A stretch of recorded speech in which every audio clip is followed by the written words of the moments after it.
Hello friends, good morning. আমার সকাল সকাল আজ সব কাজ সেরে স্নান টান করা হয়ে গেছে। এখন এই যে একটু আমার এবার এই কাজগুলোকে নিয়ে বসেছি। ঘরের কাজ সব হয়ে গেছে, আর একটু গান শুনছিলাম, শুনতে শুনতেই কাজ করছিলাম।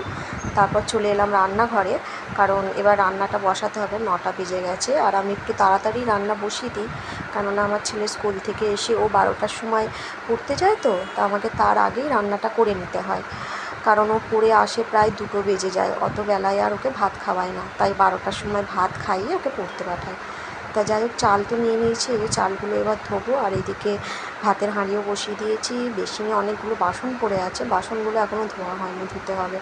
আর সবজি বলতে এই দেখো, আজকে পুঁই শাক, করলা, কচু, এদিকে পটল, জানি না কি রান্না করব, আপাতত ওই সবজিগুলোই আছে।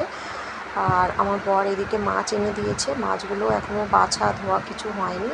যাক, মাছগুলোকে বেছেই নিয়ে এসেছে, খালি ধুতে হবে।